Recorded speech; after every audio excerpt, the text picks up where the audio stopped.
Hey, it's Mosquito, also known as Chris. Welcome to the office this time around. Today, we're gonna make a chair. This is a stick chair. It's mostly based off of the stick chair book with a few tweaks here and there, but it's pretty comfortable. It leans back probably, I don't know, 15, 20 degrees, something like that. I intended it as more of just a pontificating chair or a reading chair. So yeah, let's get started by getting some stock prep stuff.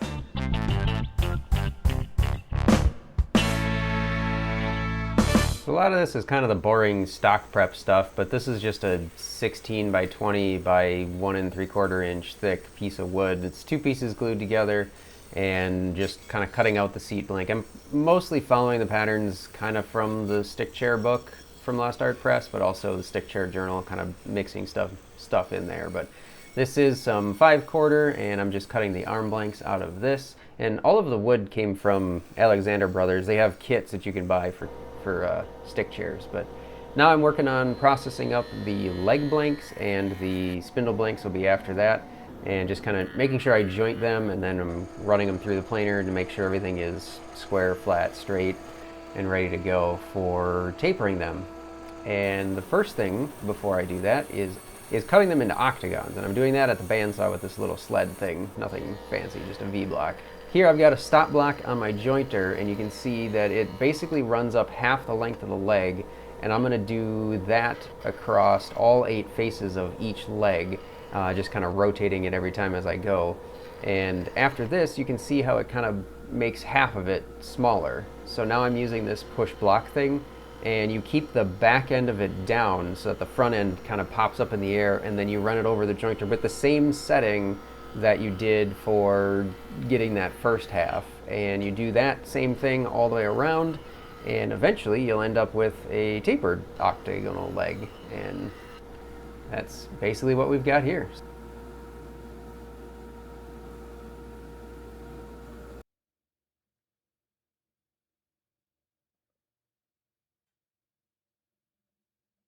Careful. The first one, it looked a little bit like this. Not so great, because I forgot that you take the amount of taper and then cut it in half and then run it over the jointer to get the tapered leg. So this one is going to turn out way wrong. So thankfully I was able to get another chunk of wood that I already had and make another leg, because I only had enough blanks for 4. 1 3/4 at the bottom, about 1 1/8 at the top, not super critical. And I'm going to put a tenon on the end of it. Because these are tapered, I've got 2 legs clamped up in my bench where they are the opposite directions. So the wider part of the taper is matching up with the narrower part. So that way I actually get pretty close to parallel, because my jaws don't articulate. And then I've got a laser that I just have a line going right down the middle of the leg, so I can keep an eye on if I'm level, up, down, too high, too low, whatever. And then I can sight down from here from the top when I'm drilling or running the tenon cutter. That's my approach, and it seems to work pretty well for me. I've done it a couple of times before. And the first thing that I have here, this is technically called, I think, a spoke pointer. And it's just like a cone, kind of looks like a pencil sharpener, where it'll round off these corners, so that way I'll be able to get my tenon cutter on it.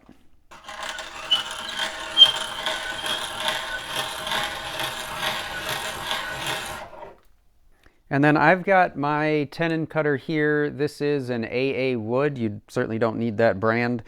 It's a vintage one, obviously. I have my pointed spoke now, and I put my tenon cutter on it. I go backwards 1 or 2 just to make sure I'm centered. And then I keep the laser about as in the middle of the chuck and this part of my brace as I can. And then I just sight down this way and make sure that I'm straight in line that way. And then you turn.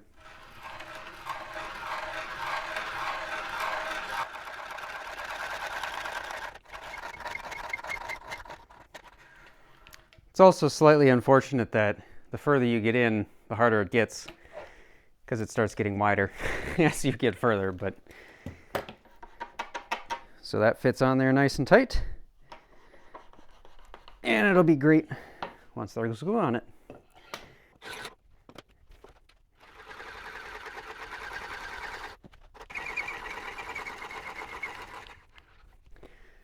Something else I should note is that this tenon cutter has a built-in depth stop that you can adjust. I have it set to 2.5 inches because that should be enough to get through the seat, even on the angles, and then we'll be good to go. Now it's time for some power. 7/8 inch drill bit. I'm following some templates that I got, Lost Art Press, obviously, stick chair. So this is half the seat, and it has these markings on them for the back leg angle. So basically you set a sight line and then a resultant angle, and they give you the resultant angles on this template here. There's the sight line that kind of goes off in this direction, and that is the angle at which the leg is going to be. That's going to be somewhere around about here. The other angle that is important is this resultant angle, which is basically the angle that you're drilling it at. I follow this with the drill and then keep it on my line.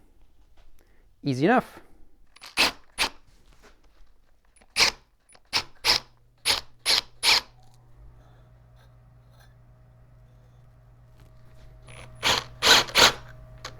Now, if you could do a favor for me over there, help me make sure that I'm in line with that over there, would you?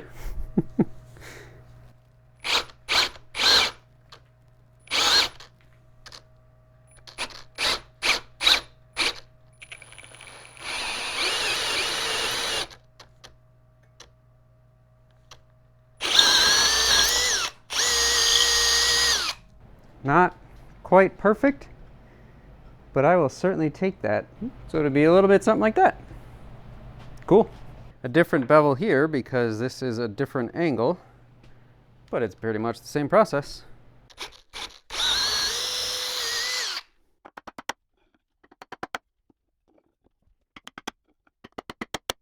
This face and this face are going to be parallel.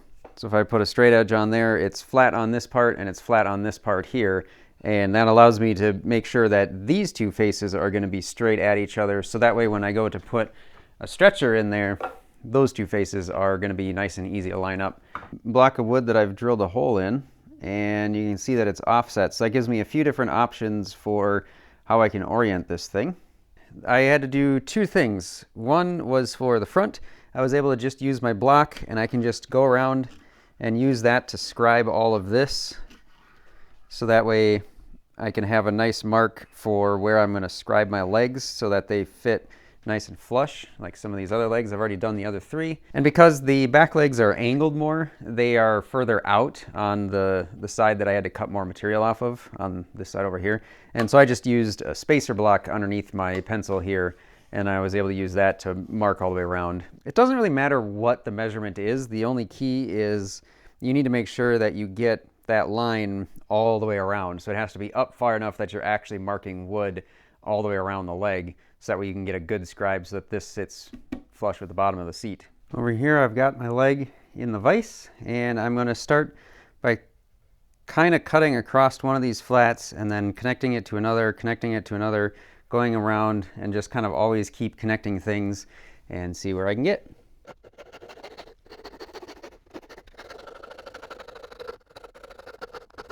I essentially just chase that line all the way around, and now we're going to split some of that off.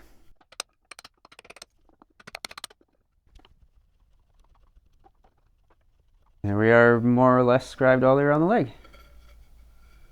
I've got the seat back up on my blocks here. These are just the offcuts from cutting the seat out. Squished them in a little to set that on it, so that way when the tenons poke through the seat, they don't jam into the bench. And I marked a line on my leg that corresponds to this sight line for when we were drilling. And that's just to make sure that I get things back in their correct position. Once you get the leg scribed, it'll be a lot easier to figure that out. But now we just drive it home. Once it stops moving, quit whacking it. There we go. That is our scribed leg, and it is fitting pretty nice. Next up, I'm going to drill for the stretcher. Somewhere between 8 and 10 inches is roughly what a lot of contemporary chair makers seem to think is a good height for the stretchers. I'm going to go with 9 inches because it's kind of a nice middle ground. And as luck would have it, my drill sitting on the seat comes in at pretty much 9 inches. Follow down the two split halves of my drill so that it's lined up with this leg, and then that gives me that mark.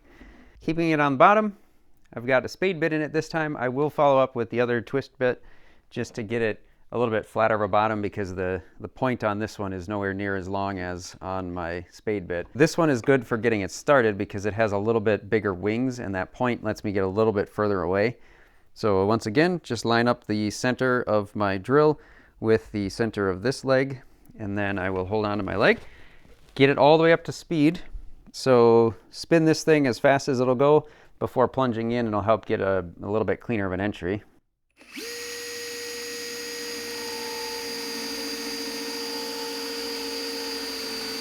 And I've got a piece of tape on here just as a little stop, and that gives me a roughly 1 inch or so tenon. If you go all the way through the leg, just own it. Just go all the way through the leg on purpose. Make your tenons a little bit longer on the stretchers, and then just wedge them on the other side of the leg. That's actually what I did with my son's chair because the legs were smaller in size, and I wanted to get as much as I could because a kid's chair is probably going to take some abuse. I've got it lined up, and I get it up to full speed, get the center of my drill lined up with my other hole, and then we push it in.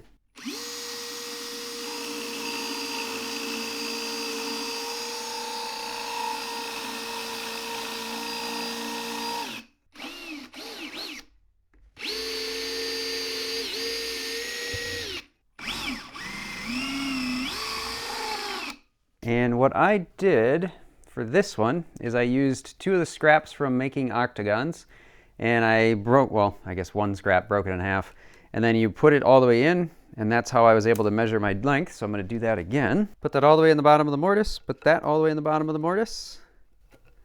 Make sure that both of them are fully seated, and just marking where those 2 line up. And then I'm going to use a little bit of tape just to make it a little bit easier to show. So there is my lines from when I had it in there, and then I've just taped it up for that size reference. Next thing is to use that stick that we just created and mark off the length of our stretcher. Stick this in the vise, and I've got a level that I'm going to put on the stretcher. Just make sure that I get that nice and level. And also, just to show the reason why you want to use something like this to just figure out what the length is going to be is because I'm maybe 1/4 of an inch off as far as the length of my 2 stretchers, and that's just a result of the angles of the legs not being perfect as far as the matching up side to side. So that's why you want to do that, is they might be different lengths. So don't worry about what the measurement is, just go off of that and make sure you get the right size. Once again, we could go back to that tenon cutter that I used for the chair legs, but for these, I'm actually going to use the Veritas Power Tenon Cutter, just mainly because I have it, and I figured, why not? I'd rather not change the size of my tenon cutter just because I've got that really dialed in for that 7/8 inch. So I'm going to use my spoke pointer here, and I'm going to put a point on the end of this just so that it's a little bit easier to start the power tenoner, just because I find it a little bit easier if this is pointed versus trying to start it with the tenon cutter. Power tenon cutter has a little bubble level built into it, and that is why I ended up leveling the spindle, or the stretcher, I mean. That is so that when I have this bubble level correct, I know that my leg is level and my bubble level on my tenon cutter is level. So now all I have to do is worry about making sure that I'm in line this way, and then we just kind of go for it. And I like to go a little bit slow just to make sure that I can make any corrections that I need to.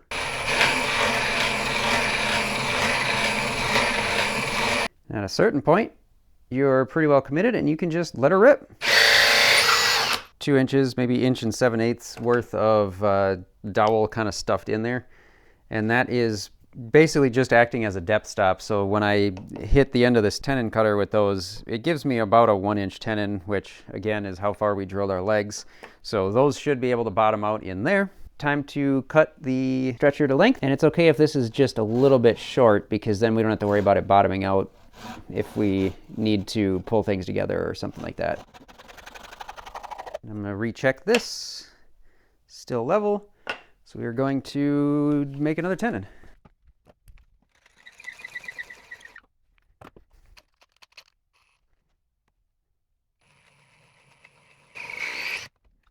Here I've got my stretcher, and I've got, these are just some flat jaw pliers. You can get like non-marring pliers if that's easier. These I could get locally, and I'm just kind of squeezing gently and just compressing this tenon a little bit so it's a little bit easier to get into the legs. Our stretcher in between those legs. Yeah, that's still pretty tight. That's good. We start putting this thing together. Assemble these two things together because it's not going to go together until it's fully seated. So we got to make sure that we get this seated before we get too far along on getting the stretcher sunk into the legs.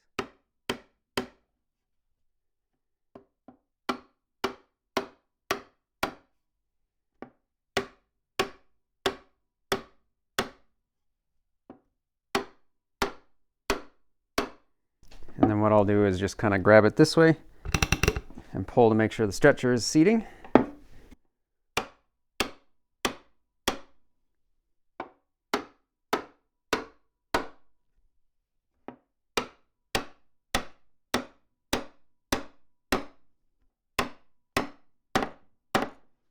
All right, we are seated at the bottom. So now this inside face is vertical compared to the seat, and we will turn this one to be the same.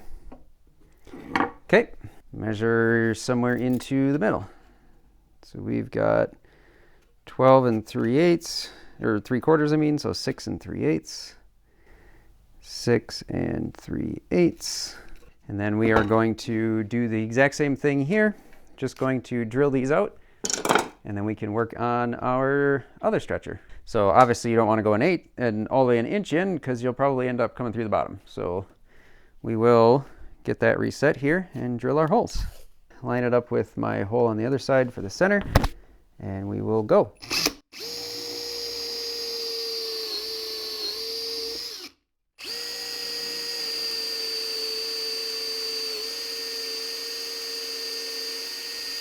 The good news is we did not poke through the outside. Same trick, and these might not be long enough. They are, okay. So we're gonna mark this out all the way across.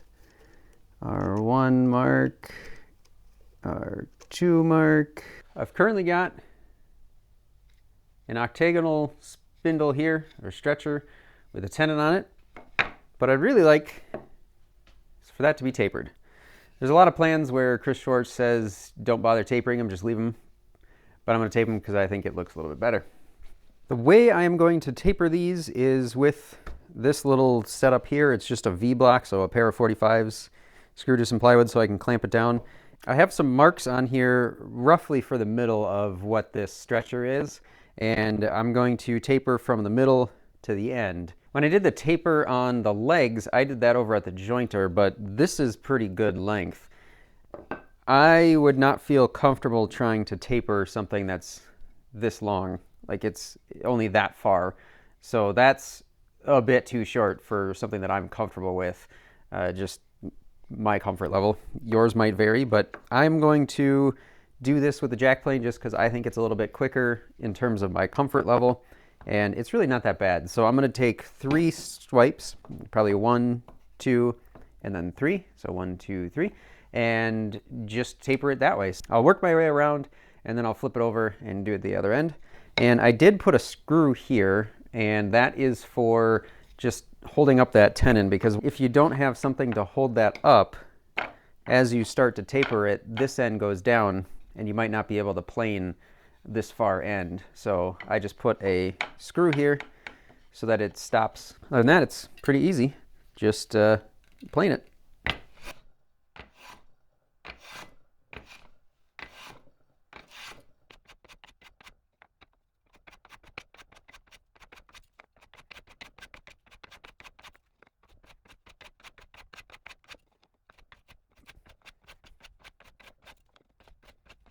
Now I was counting my strokes as I was going there. You kind of see that it's relatively even here. I didn't go all the way down here, and that was intentional because that's a lot. And pretty soon you're gonna end up with just a point if some of those get a little bit too small. So I'm gonna keep going, and we will get this thing tapered the rest of the way.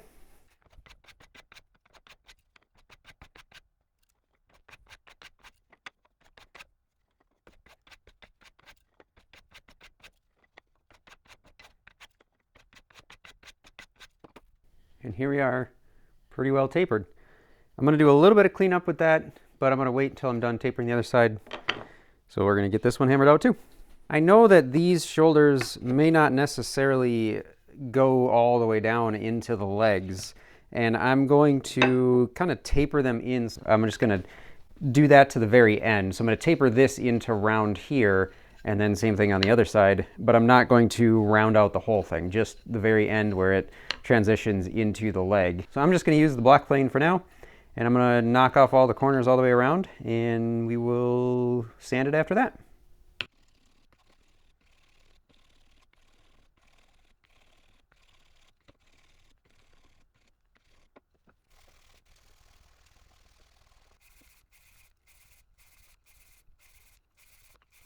Here is our tapered stretcher.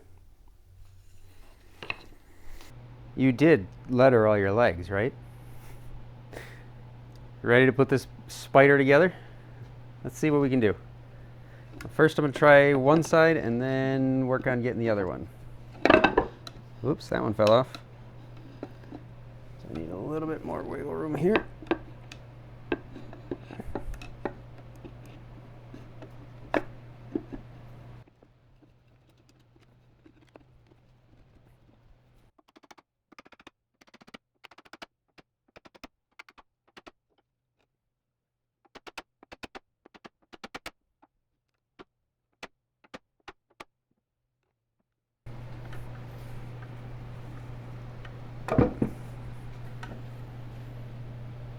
Not too bad, I guess.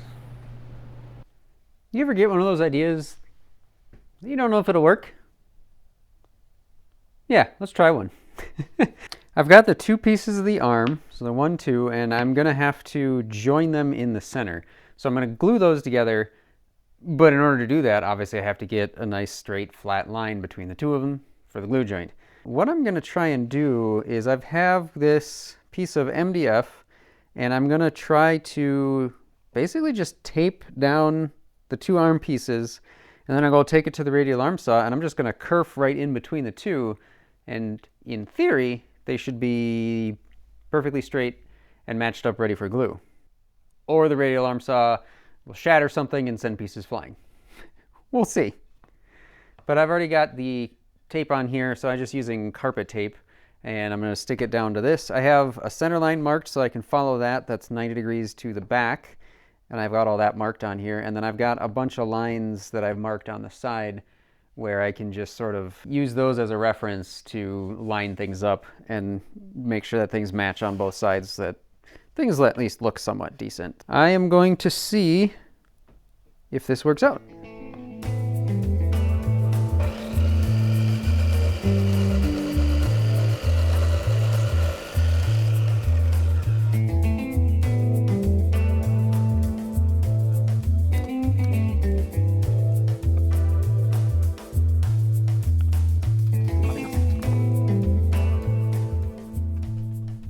I think that'll get the job done. Very nice. So this is gonna be our little secret, right? It's just clamps, I promise, just clamps. Nobody freak out. Okay, so I'm just gonna drill a couple of pocket holes for some pocket hole screws, because this is a really awkward shape to try and glue up and clamp. So I'm gonna use these as clamps to glue it up, and then we will remove those before we move on to some of the rest of it. So, sorry.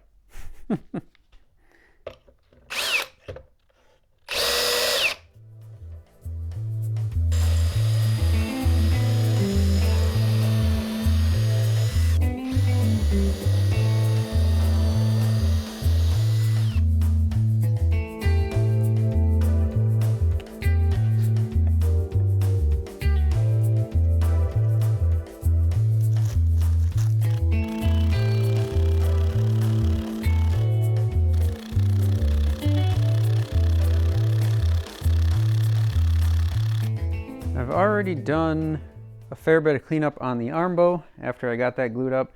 There's still a bunch to do, but essentially I just used everything I had. I was using spoke shaves, I was using draw knives, sandpaper, rasps, literally anything just to get this thing a little bit closer. I still have some finishing that I need to do and get it fully kind of shaped, but I wanted to get the sticks drilled just in case I completely screw it up.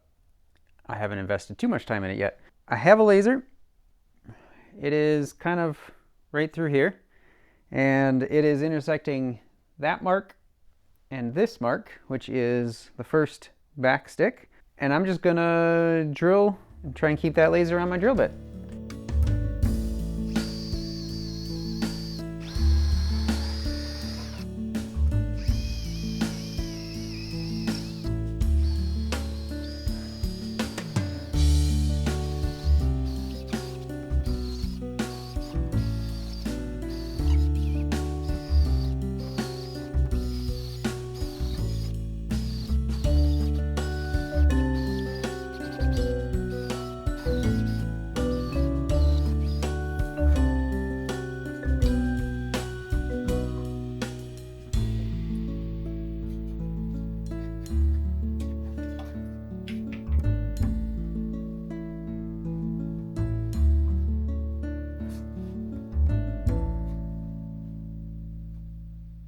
Stick chair needs sticks. So I've already made most of them, but I'm going to run through kind of what I've developed as my technique, if I've done enough to have a technique. Same as the legs, just cut them all, mill them up, and then use the bandsaw with that same little sled to just knock off the corners. These ones I'm not gonna smooth, just it doesn't really matter because I'm gonna be tapering them. So that is what I have here. Is it started out as an octagon, and then I'm gonna put a 5/8 inch antenna on both ends because they will go into the seat and into the arm. And then I'm going to taper those and kind of round them out in the same process, and roughly went for a 1:2 ratio. So the kind of thickest part is about a third of the way up between the two tenons, and then the other one is probably the rest. Leave the tenons alone, so when I cut the tenons with I'm going to use this to cut the tenons, I'm going to pretty much leave those alone. If I need to do anything in those, I'll adjust them later. But first I'm going to cut the tenons and then taper down to those on both sides. Also need back sticks, so these are longer, otherwise the same thing, 3/4, 7/8, somewhere in there, knocked off the corners of the bandsaw. And these will get a similar treatment on one end, so I'll cut a tenon that's going to be the same length as for the seat, and then the other end is actually going to get a whole lot of it removed to be 5/8 of an inch because it'll have to get through the arm bow. You can cut these tenons a bunch of different ways. What you need is a 5/8 inch round tenon on the end. This is just how I'm going to do that. So the thing is to try to make sure that you keep it centered. So I will occasionally check underneath just to see if there's anything that I need extra attention on.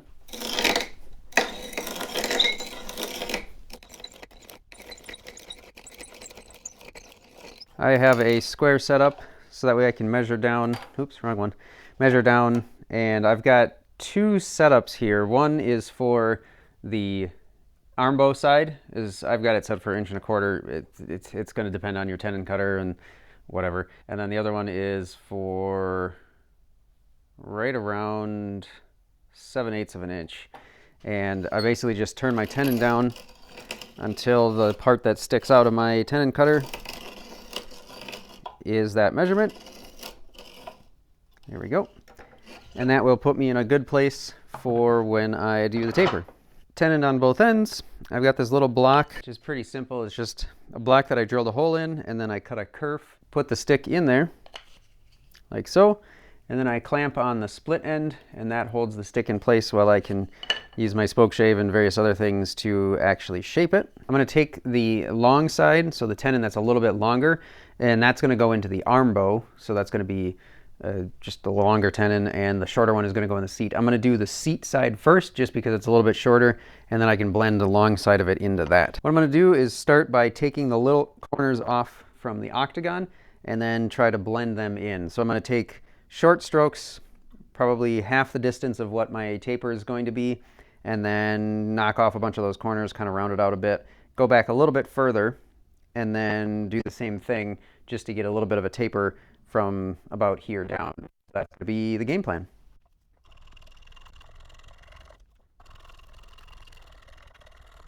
One thing to note is you want to try and stay away from this tenon because that is going to have to fit into our seat mortise pretty tightly. And I found that skewing my spoke shave a little bit helped, just because then I can more effectively see like, hey, I need to stop before I get that far, but it's not a huge deal. Just try to avoid it if you can.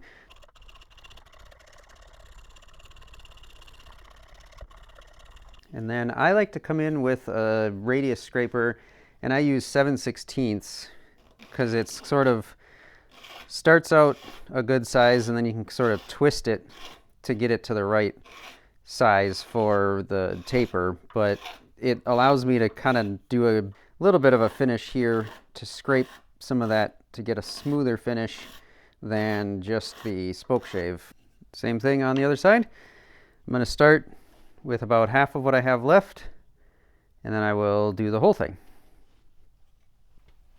The long sticks are going to be very much the same, except we're going to have basically a short stick here with a really long tenon. So I've got from the end of my seat tenon to here marked out, which is about 9 3/4 of an inch. And I'm going to run my tenon cutter down until I just start cutting that line, because that's about where the arm bow is going to be. And this cuts a 5/8 inch tenon, and that needs to fit through the arm. So I'm going to end up kind of cleaning it up at the end, and it'll fit right through there. I've got it chucked up in my treadle lathe. Why the treadle lathe? Because it's closer to my bench, and it's not buried in crap. Plus, if something weird happens, I can stop this a little bit easier and quicker than the powered lathe, and I have a little bit more control over what's going on. But essentially, it's going to be the same sort of a thing. I'm going to put the tenon cutter on it, and we're just going to run it down, and you can see I've sharpened a few pencils over here. All right, here we go.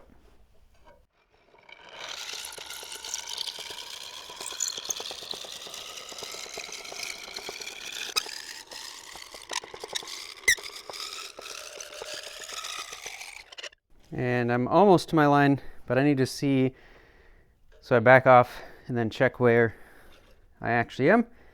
So I got a little bit more to go. I'm all the way up to my tapered line, or my line with my taper. Now we go back to the bench. I've got the new back stick and the new short stick in, so we are going to do a dry fit. So I know for glue up, the thing that is usually recommended by Chris Schwartz is that you get your back sticks all the way up through the arm bow, and then you kind of get the arms situated before you worry about the back sticks.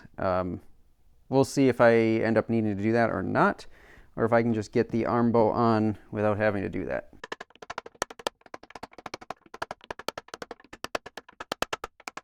A bit of tension there, so I'm going to drive out some of these back sticks and see if we can't do this a little bit more effectively.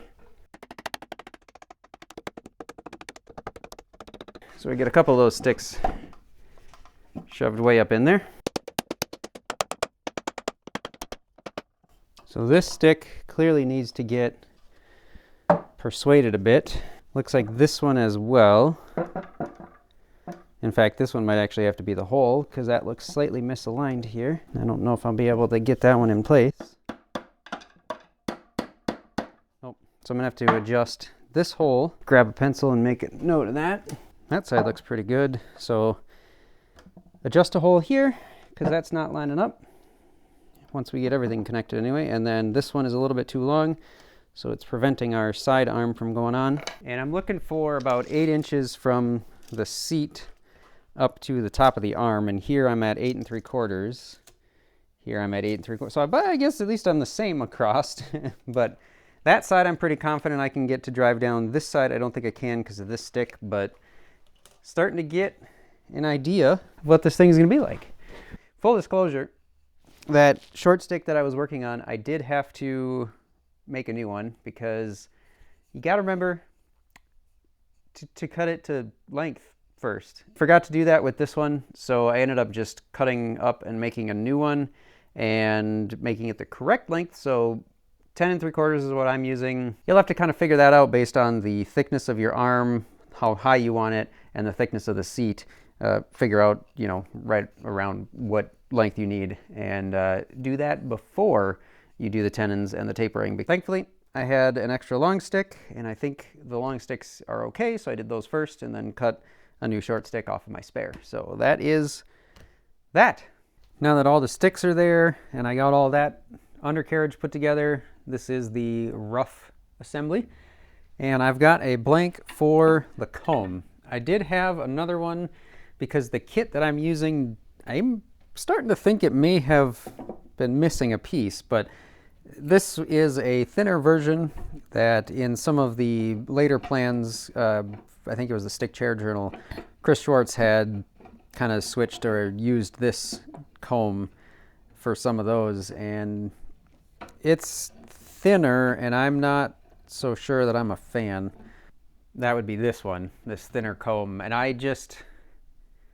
the overall look of it I wasn't so keen on. I think I'm gonna like this one a little bit better. So I went out, got a different board, so we're gonna do that taller one. Not a whole lot to it. Basically it's just a piece of 8/4. I cut it to about 2 3/4 wide this way, and I just cut an arc on it basically for what would stay within 8/4 material. And I'm not sharing any of these plans or anything just because they're not mine per se, but you can go to Lost Art Press and find pretty much everything you need for building a stick chair in the stick chair book. So I'll leave a link to that down in the description, but that's where all these kind of plans come from, or pieces and templates or whatever. And so that's what I've got here. And I've already drilled 2 holes in it just to get the center too, because those will be straight in, so I don't have to worry about what angle they're gonna be. And then if these sticks are spaced out wider, you may end up being in a scenario where these sticks, in order to get to the spacing you need, might be bent out a little bit or something like that. And with mine, they would have actually been bent in just a little bit to about here. And I didn't like the idea of bending them in. So what I did is I basically stuck it on the 2 centers. And then what I did is I just marked where these sticks intersect with the comb, and then I'm gonna drill those holes. So I've got those marked out, and then we'll go and drill those and they'll just go straight in. So my plan is for the comb to be about 11 inches up from the arm bow. So I trimmed these off at 13, 12 3/4, 12 1/2, 12 1/2, 12 3/4, 13, just because these sticks are gonna be further back than these. So once these kind of get bent to where they're going to be, because this isn't the same curve as the back of the chair arm, so these are going to flatten out a little bit, so the outside ones are a little bit longer than the inside. So that's what I did there. Let's go to the bench and get this thing drilled out. Not too much to it here, other than I will level this.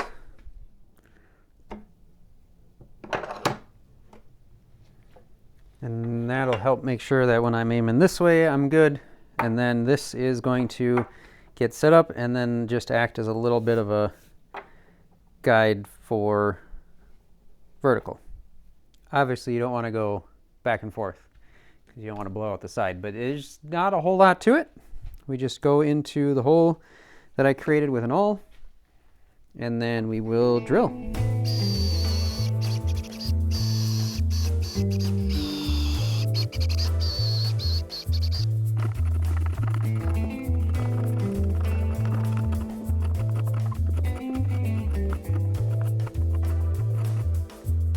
I've got both ends of the comb rounded over now. I've just got roughly a 7/8 of an inch round over on the ends.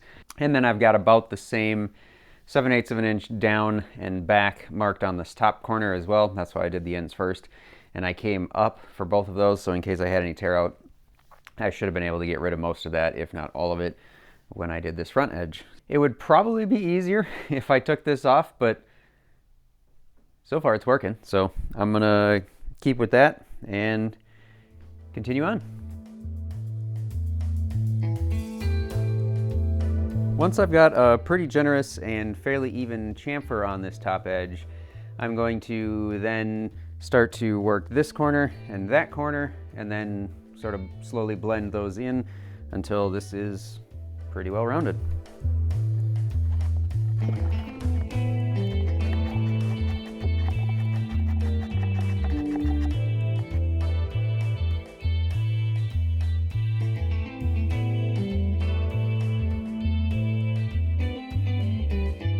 What I'm doing now is just looking for some flat spots, and this is a little bit flexible, but it's not completely flexible, so I'm kind of able to use it to sand here, and then it'll help reveal some of those flat spots.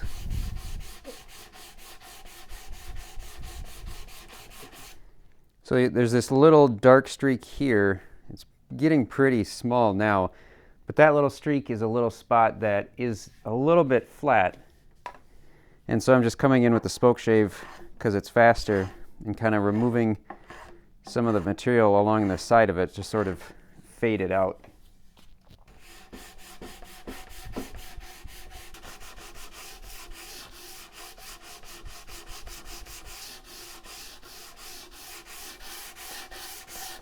And then of course, you can't beat your hands. So once everything feels pretty good, I will move on to the 220.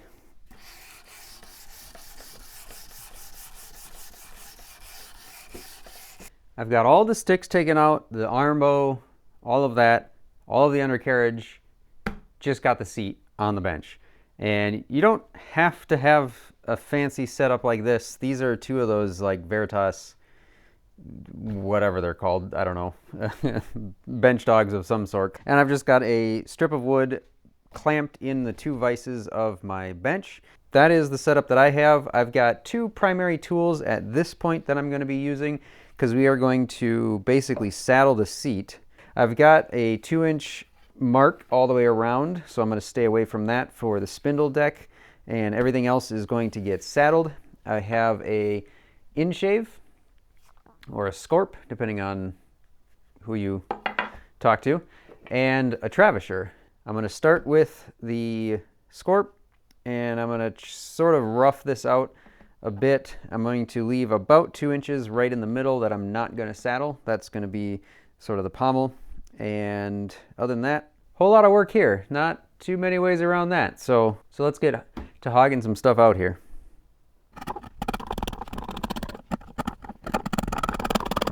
As you're working with the scorp, you'll probably find there is a direction that's going to work a little bit easier for you, and that probably has to do with the direction of the grain.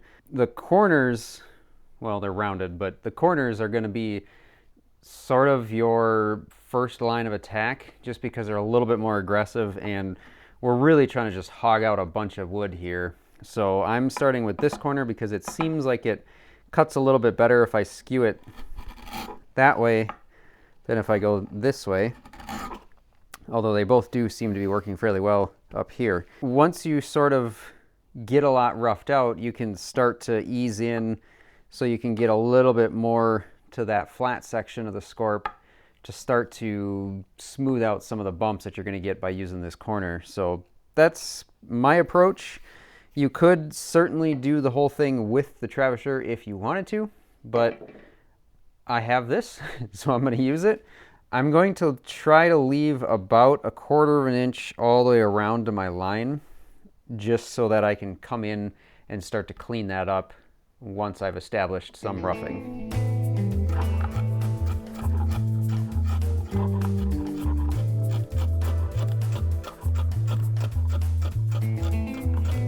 I've now got the one side of the seat roughed in.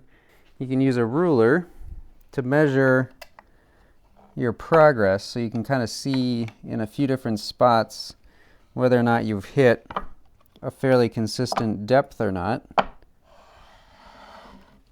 which I'm a little bit deeper there.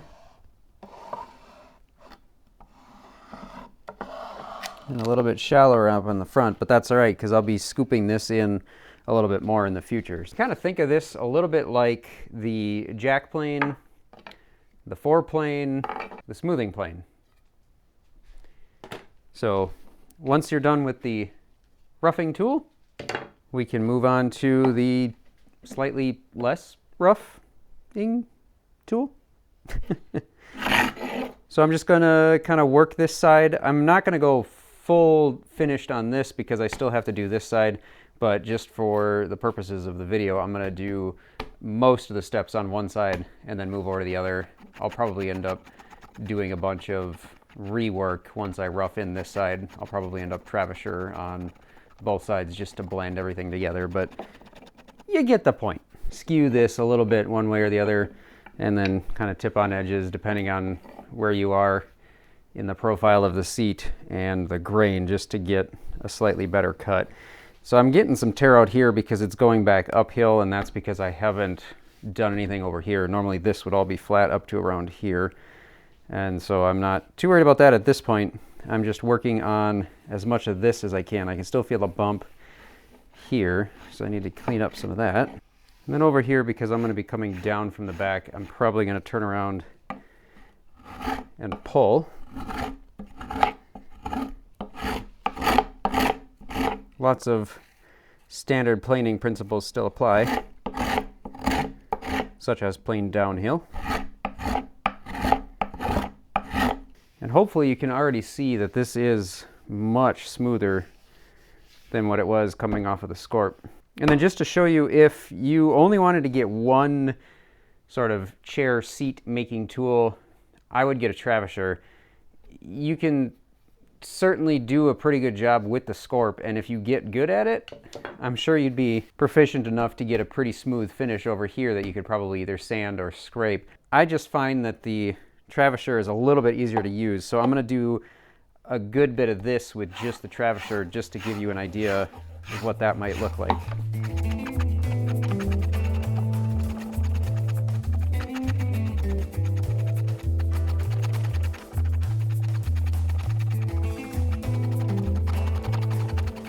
So obviously it could be done. I just find the Scorp to be a little bit quicker. So I'm gonna do this side, and we will reconvene once this is looking a little bit more like a saddled seat.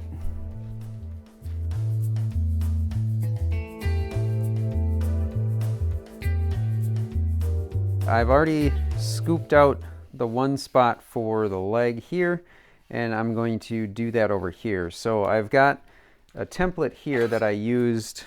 This was one of the sets from Lost Art Press. I don't remember which one, but regardless, you can kind of look up the measurements and the templates that you need based on the books. But there's a guide for the front here, and I've at first used that as a sort of a guide here. So I kind of got it pushed up on the front, and then I traced a line there. But when I was doing this side, I kind of decided that that wasn't quite enough. So what I ended up doing is a lot further than that. I sort of feathered in what I was doing with that template. So I kind of took out the chunk with that and then feathered it back a lot further. And the way I did it originally was with the Scorp, and that's what I'm going to continue to do. And again, this is one of those scenarios that I was talking about where downhill this way until partway, and then turn around and go downhill this way, and you will be much better off because you won't be tearing the grain anywhere near as much.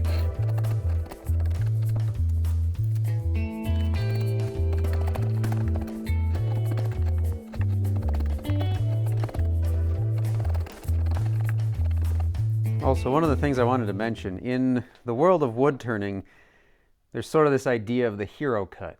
You don't need to be a hero. You don't need to make one smooth cut that's perfect all the way across or all the way down or whatever. You can kind of see that I peck at it a bunch, and that's just because I get a little bit better control when I do it that way versus trying to just rip through everything all in one go like this. And I'm sure there's a lot of people out there that can use this better than I can that probably can get away with that, but I'm not one of them. And if it doesn't work for you, don't feel bad about not being one of them either. Because you're, well, I'd say in good company, but you got me, so whatever that's worth. Regardless, I'm just going to keep working this down and nibbling away until I'm closer to my lines.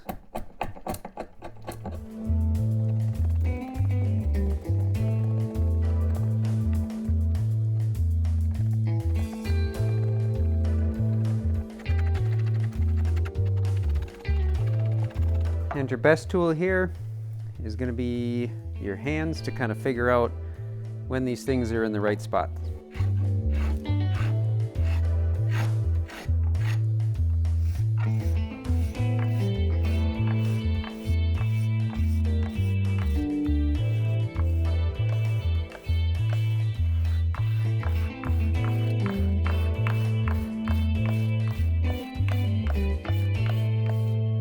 Okay, that feels pretty good to me.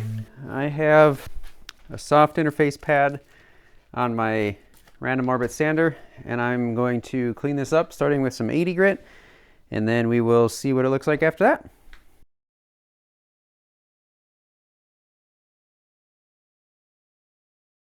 Got a little cup to pour some out to use the brush, and I've got probably one of the cheapest acid brushes you can buy on Amazon. They're pretty terrible, actually, and I have found that most of them, if not all of the ones that I get, yep, these aren't crimped very well, which isn't a bad thing, because usually I would cut this off, because the way they come about like this is, I mean, that's way too long. You're just going to make a big mess with everything. So what I do is I just push them back in, probably down to about half their original length, so there's maybe ½ inch sticking out. And then I'll take something like a cross peen hammer or just a regular hammer, and I'm just gonna smash that.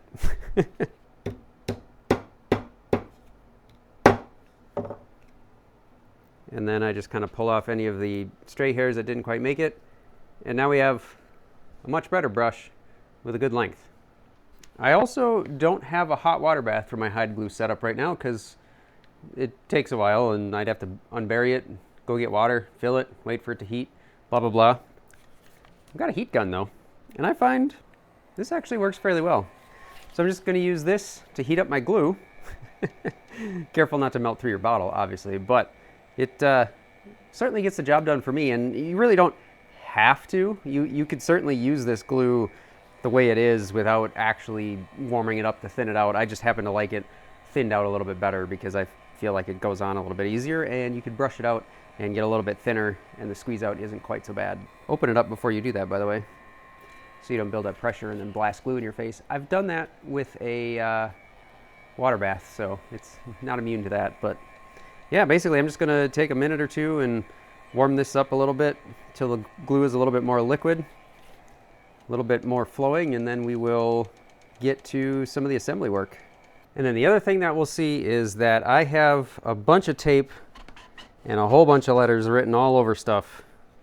And that is so that I minimize my chances of making stupid mistakes, because stupid is as stupid does, and stupid was the glue. So I have all my parts here labeled, and that corresponds to what goes where. And then I just need to hopefully assemble things without incident. So the first thing I'm going to start out with here is my stretchers, because I'm already dripping glue everywhere. See, look at that, talking about idiot. This is going to go between the legs, so I'm going to make sure that I get these all nice and glued up first, because once you glue the legs, you aren't going to be able to get these in. And for these tenons, I'm just going to put a little bit of glue at the ends of them. I'm not going to go all the way up, because I don't exactly remember perfectly how far these things go up. So I'm just going to put a little bit of glue on the very ends to help get them in and seated. And there's plenty of glue in the mortises, so I'm not too worried about not getting enough here. So now I've got X, goes with X. It's getting tight. That's good. W goes with W, and make sure those are pointing in the same direction. So this is going to be slightly bowed out because the front legs are further apart than the back legs. Make sure that they are in the correct orientation and not parallel, because that wouldn't be good, to the legs. So I'm going to do the mortises for the stretchers first, and then we will start to get that part pre-assembled. I'll set that aside, and then we'll get the mortises in the actual seat done next. Your working time with the hide glue is actually pretty good, so you don't have to worry about rushing too much. But obviously, you know, you don't want to sit here and wait too long. But don't panic. Just keep moving and you'll be fine. And there's absolutely no reason to be sparse with the glue here, so don't be stingy. It is effectively cheap in comparison to a lot of other things. So making sure that you've got enough to get a good glue joint is better than finding out that you didn't put enough in because you were trying to save 3/8 of a penny. All right, here are my stretchers. I've got Y, that's U, Z, Y. Okay, so Y is here. V is over here.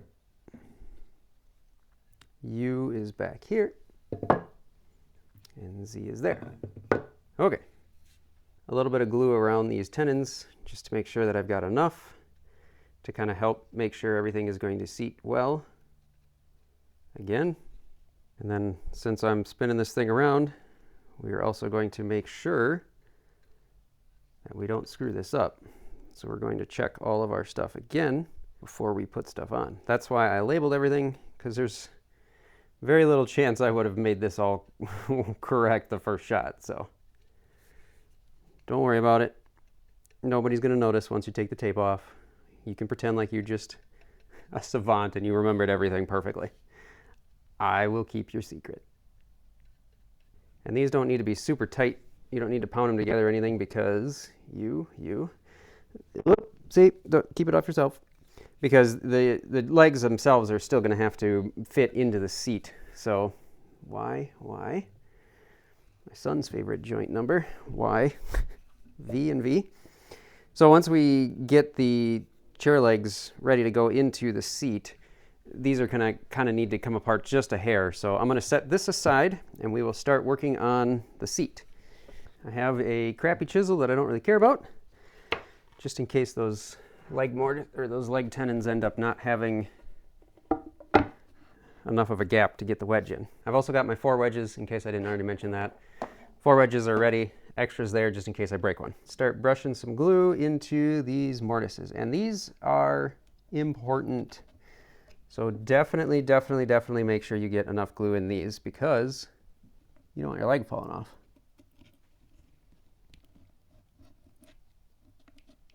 And certainly don't worry about too much. I can't say that enough, because it's a lot easier to fix a little bit of squeeze out than it is to fix a chair leg that didn't get glued enough.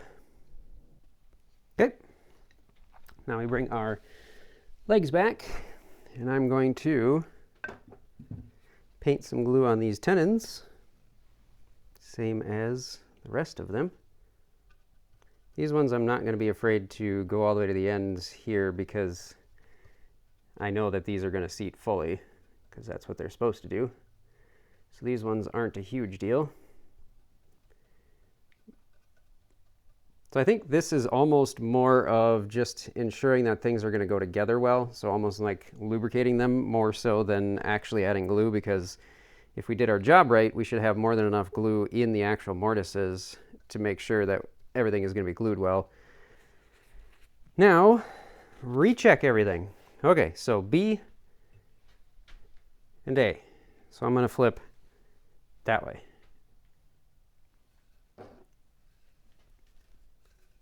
Okay, so now get one leg in and then kind of go from there. So this is what I was saying about how we're going to end up having to eventually take these apart a little bit to get all of our legs in place. So now it's a little bit of a wrestling match here to sort of get all of these pieces where they need to be. And again, like I said, don't be afraid to disassemble parts of it to make sure that you get everything together, because that is part of the process. Little by little.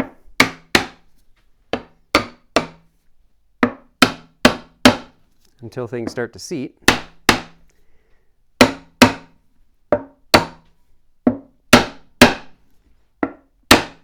And one of the things you might have to do is give these a little bit of a squeeze across here and across there, just to make sure that everything comes together as you start driving in, because that might hinder progress. Oops, that came off. Oop, that was solid. That was close to solid, but I think it's off just a hair. There we go. This one, down, down, still down, still down, still down. Okay, settle down. That was probably, for me, about the most stressful part. Just a little bit of squeeze out that ultimately doesn't matter because it's on the bottom, but I'm going to clean it up anyway. Now let's flip this over and we can start working on our wedges. So that one's good. This one could probably open. That one could probably open. This one could probably open. So I'm going to take my mallet and my chisel, just make sure that we pop these open a little bit. Just to make sure that we're going to be able to get our wedges in here without any problems.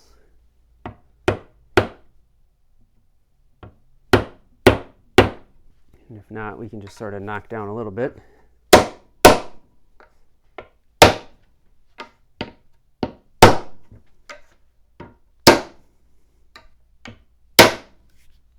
So let's get some glue on our wedges here, and then we can get those into our legs. Wedge them in place. I'm getting excited. Is this exciting? Who's having fun? I swear it's not that stressful. All right, so the key is here to hit it till you're done. How do you know when you're done? I don't know. We sort of figure it out. I don't know, I usually go by the sound that it makes is usually a pretty good indicator. Just try to get it centered. See, the problem I'm running into is it's trying to squirt it right out, so you just got to keep hitting it. And if it's not convinced at what you're trying to tell it, convince it harder. That's better.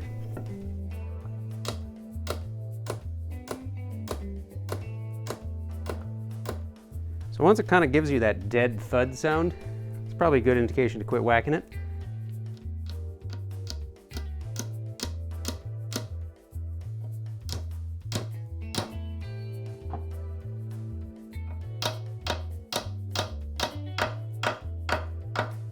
That was a good spot to stop.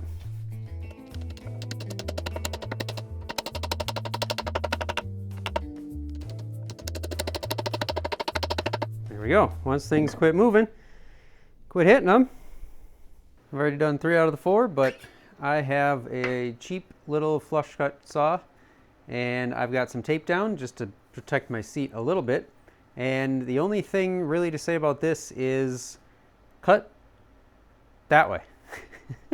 So if you've got your wedge running this way, don't cut parallel to the wedge, because as you start cutting, that wedge is obviously trying to push that open and it's going to pinch your saw blade. So come in from the side. So basically cut perpendicular to the wedge instead of coming in from the side and cutting parallel.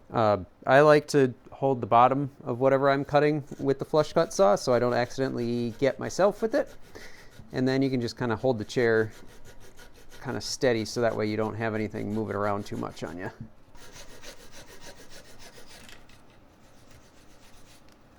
And the next thing that I'm going to do is actually clamp this thing in my bench, because I've got 2 vices here. Just to kind of hold things a little bit more steady, and then we will reposition here quick. I am not a carver. I wouldn't know what this was called unless it was stamped on the package. Number 3 1-inch. Sure. So I'm pretty sure that number 3 is a pretty shallow sweep, so it's not very deep, and the 1-inch is the width. So basically I'm just going to work on this to try and get it down to the level of the seat, and then we will come in with a card scraper in a little bit. I mean, I know you're not supposed to hit these with a mallet, but I'm being gentle, and like I said, I'm not a carver, so I don't need to follow the rules. And so the key here is just to try and get it taken down pretty close to the level of the seat, preferably without digging in too far. All right, next up I've got a card scraper. This is one that used to be flat, and I custom ground a profile on it just to get it a little bit easier to get into some of these radiuses for radii for the chair. Scrape this until everything feels nice and smooth and everything blends in nicely. All right, once again, because I'm dumb, or at least I pretend to be, I numbered all of my different spindles here, and we are going to get some glue applied, get them in the seat.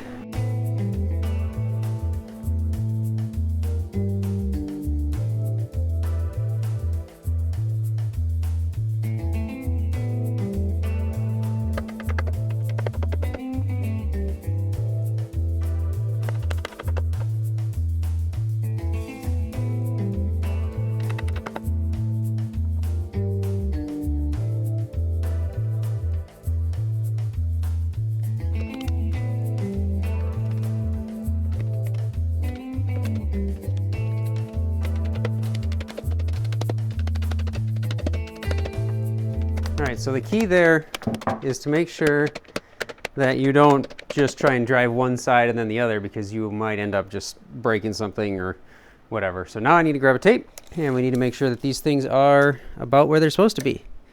So that is just under 7, just over 7.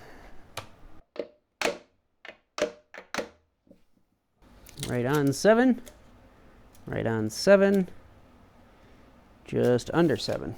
All right, next thing is to make sure that these are all oriented so that they are perfectly across the grain, which might get a little bit tricky.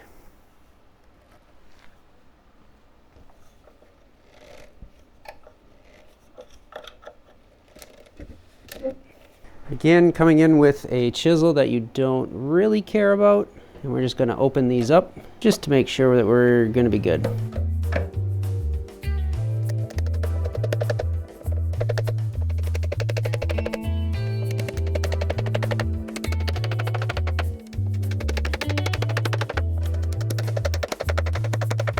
And I think that's about all she wrote for that guy. So, got a question for you. Where the heck were you when I was putting these things in with no glue? Yeah, you're supposed to glue those tenons into the arm, not just the wedges. Well, I sure hope the wedges do their job. Whoops. Real quick, what I did with the actual arm bow itself is I came back and I just wicked in a bunch of CA glue from the top and the bottom and kind of let that soak in. So hopefully that'll be enough to hold things in place along with these wedges. I'm really not too concerned about it because worst case scenario, it fails and we'll just have to figure out how to fix it. But don't do what I did. Don't forget the glue. Next up, I have the crest rail here. So I'm going to have this on the chair here, and what I'm going to do is paint some glue on the insides of all these mortises and then add a little bit to the sticks, and then we will get this driven on. Our tenons, just the ends of them, for no other reason than I'm not too concerned about this. Again, this is just like all the other sticks. It's just to kind of get it to where we need the glue. I think I'm going to end up with about 1.5 inches on these tenons that's going to be sunk into the comb. So I could glue a little bit further down, but I just really only need it up at the top portion. And I should note that I've got this thing on the pad on the top of my workbench laying on its back, so that way this doesn't end up dripping glue all over the place. The reason that that's more of a concern here, these spindles had to go through the arm bow. These are 5/8 and these had to fit loosely through 5/8 inch holes. So that's why I'm a little bit more concerned about the squeeze out here. Oop. This is a little bit like wrestling an octopus. The problem here being that my comb is a little bit less round than my arm bow. I'm ending up with a situation where I have to kind of flatten out all those spindles a little bit.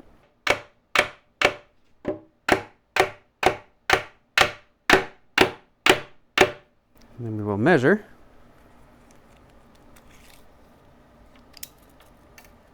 I am at 11 3/4 and 12. So those are fully seated. So we are at 11 1/4. And then these ones are 12 and 12. So we are even. Start working on making some of this stuff look good. So I've got various things like card scraper, sanding blocks, a float. We'll see what we can do.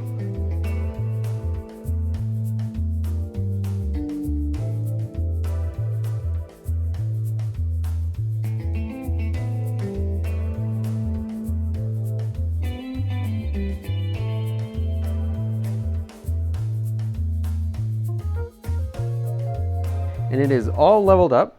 So I've got a couple of levels here. I've got one that I would set across the front, make sure that it was level side to side. And then I've also got one that I would slip through the back rung or the back sticks and then all the way up to the pommel, and then I set that one on that board and make sure that it is not level forward to back, since we want it to sit back a little bit. If you follow along with the Anarchist's design book, I believe it says 15 inches from the back of the seat to the bottom and 17 for the front of the seat, and somewhere in there should feel pretty good. That is how we got here. And then the next thing was to figure out the height. So I am not super tall. I'm about 5.5 feet tall. And so I'm going with around 16.5. And that is from the top of the pommel down to the bottom of the leg. And then on top of the pommel there, try to drop it as straight down as you can. And then I took my pencil. I basically just take my pencil then, and then wherever this ends up being straight down is where I end up putting the pencil. Now you certainly don't have to get super fancy for this. You could just take a scrap of wood, cut it to wherever you need it to be to get this to be the right height for what you want. I just already had this. It's a magnetic base for a dial indicator. It seems fancy, but it's really not that fancy. What I do is I just use it to lightly mark all the way around my legs. Now I'm gonna cut this by hand, so you don't need to go super crazy with making sure everything is perfect, because I'm probably gonna screw it up in the cut anyway.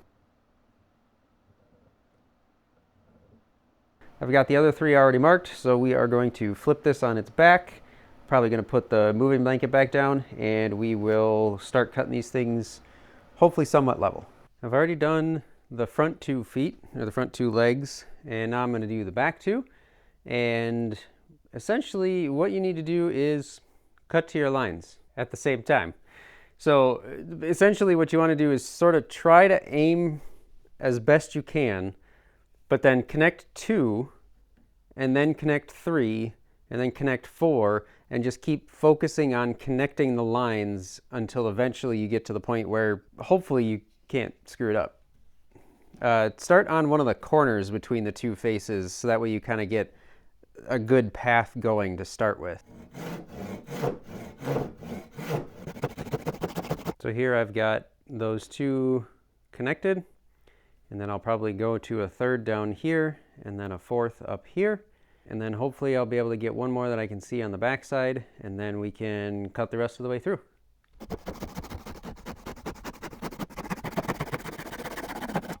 Now I need to do the same thing on this one up here, but before we do, I need to find my sanding block, and we are going to knock these corners off so we don't screw anything up and break them off.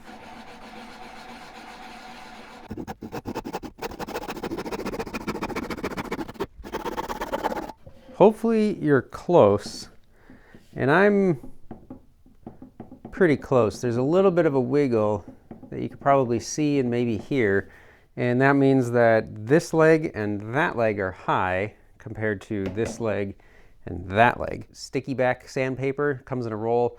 I used to use it for flattening plain soles, but I just have it stuck down to the bench here, and that gives me a good way to work on trying to level out the legs. And now you don't want to take it all out from one leg unless you know it's like really out of whack. But I'm going to turn it around and get the opposite front leg.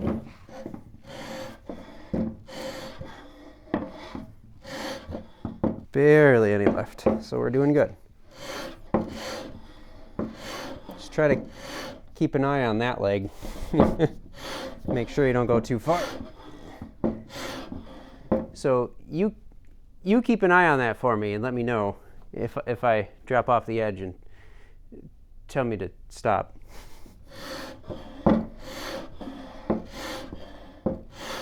Here we are down solid now.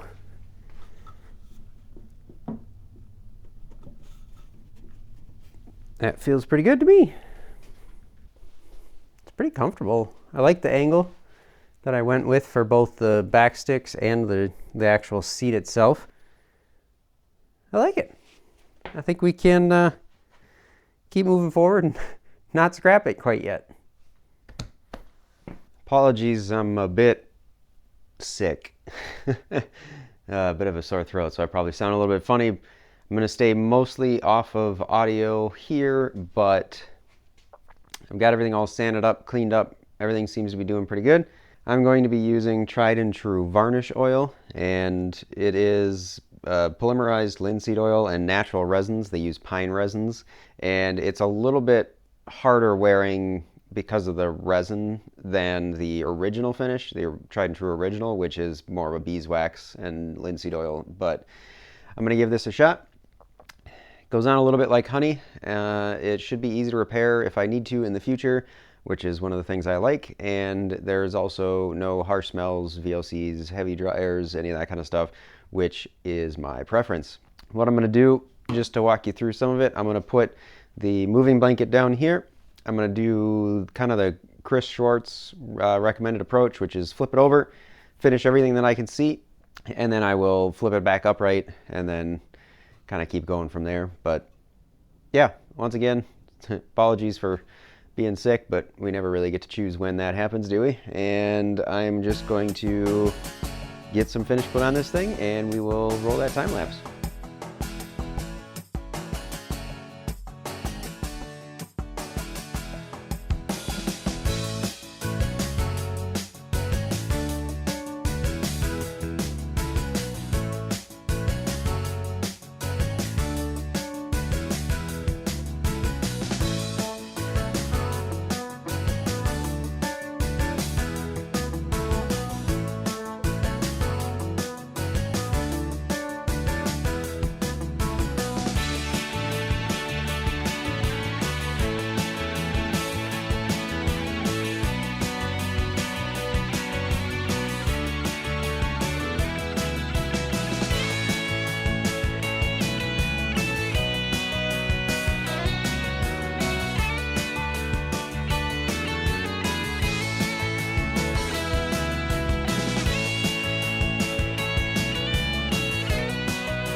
Here we've got our finished chair in our office. Hopefully you found this video useful, educational, and maybe even eventually comfortable.